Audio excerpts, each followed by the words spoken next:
Hey guys, I'm Pixel Dan, and this is a review of the Masters of the Universe Classics Entrapta. That tricky golden beauty arrives to add to the ranks of the ever-growing evil horde. Let's check her out. As you can see, she comes on the standard Classics blister card packaging, complete with the Evil Horde logo sticker on the front of the bubble. The back shows off a selection of other figures in the Classics line, and even gives us a brand new bio for Entrapta. Entrapta is a member of the Evil Horde who sports a much brighter, colorful uniform than most of the members who prefer the red and black color combination. This is part of the character's charm and actually works into her story. The vintage figure was known for having a very shiny, vac metalized golden body. While this new figure skips out on the vac metal finish, the colors used are still incredibly vibrant. Her thigh-high boots, gloves, and pieces of her dress are all done with a bright semi-metallic gold paint. The bodice of her dress is a cool metallic purple color, while her skirt is a split flat purple and pink color combination. All of these colors complement each other very well and creates an overall stunning look for this lady. And a new addition to her outfit is the red Horde logo on her chest. She features a lovely face sculpt, with her face framed by a golden tiara and some pointed black eyebrows, which helps to give her that mischievous look. But the real standout feature on this figure is her hair. The gimmick of the vintage action figure was that she had long, pink braids that she used to trap her foes, hence the character's name. And while the hair on the new Princess of Power figures in the Classics line are sculpted rather than rooted, Entrapta's braids were pulled off rather nicely. This must certainly have been a challenge for the Four Horsemen and Mattel to pull off, but the sculpt is fantastic.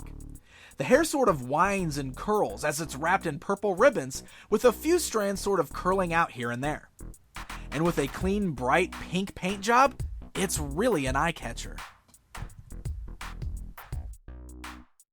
Alright my friends, let's go ahead and take a closer look at Entrapta here. She's got some really unique articulation with her hair that I definitely want to show you, but let's go and start with the standard articulation first. We'll work our way up to the hair.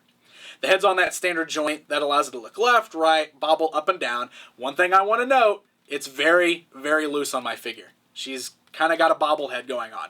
I don't know if that's a result of the heavy hair being on top of her head, or if it's just my particular figure, but definitely worth noting, something that you might want to keep an eye out for. She's got a bobblehead. It's really, really loose, unfortunately. She's got the ball joints at the arms there at the shoulder, so the arms can go outwards, forwards and backwards, swivels at the bicep, standard joint at the elbow, nothing at the glove cut, but she does have the standard wrist swivel there. She can turn at her waist, left and right. The skirt is kind of nice and loose. It doesn't hinder the movement in the legs whatsoever, so you can still get a good straddling pose for horses. You can get her in a good sitting pose there. It also swivels at the thigh cut. She's got a standard joint at the knee, and she's got that standard joint at the ankle. It is the older style ones. They're a little loose. You can see that they're not as tight as I'd like them to be, but she still stands pretty well. I don't really have any issues with it. Even with her big, heavy hair, she stands pretty good, so that's definitely a positive. So let's talk about that hair. The vintage figure, of course, was rooted hair, so you could bend and flex the ponytails however you want to. So it's a little bit different here. And what they did is they actually articulated it right up here at the top, so both of the braids there, right where it meets the scalp, articulates in a nice joint that allows it to swivel all the way around, and also has a nice little joint that allows it to rock up and down. So, got little hinge joints there. You can move the hair outwards, downwards, swivel it around. You can find some great poses with it that way. And surprisingly, even though her head is a bit bobbly, I've still been able to get her in some pretty good poses with her hair outwards and even get her balancing pretty good, which is really nice. I was kind of impressed by that.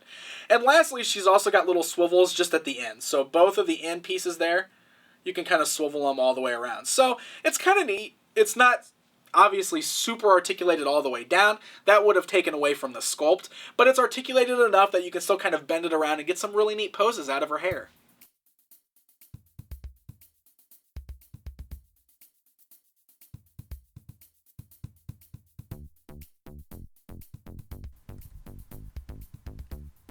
As far as accessories go, Entrapta includes the standard Princess of Power shield that we've seen with all of the other ladies. It's done in a nice two-tone purple with a shiny purple gem embedded, and is sculpted to fit onto her left forearm just like all of the others. Her second accessory is the shaping staff, which isn't technically hers, but it's another item that comes straight out of the Filmation cartoon series. So you can use this to arm up your Evil Lyn figure, or just add it to your collection of Filmation artifacts on your shelf. And even if it's not really meant for Entrapta, it still looks quite good in her hands.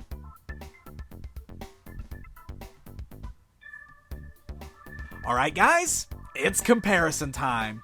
Here's a look at Entrapta standing alongside her vintage figure counterpart, where you can see the difference in her outfit, as well as that messy rooted hair.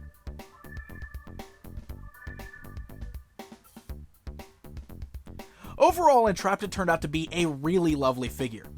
The articulation, specifically around her neck, is a little looser than I'd prefer, but I'm pretty impressed with how well the hair articulation works despite that. And with her great sculpt and colorful paint deco, she's definitely a fantastic addition to the Princess of Power collection and the Evil Horde faction. Entrapta is part of the 2014 Club Etheria subscription and should be available on September 16th on MattyCollector.com. Until next time,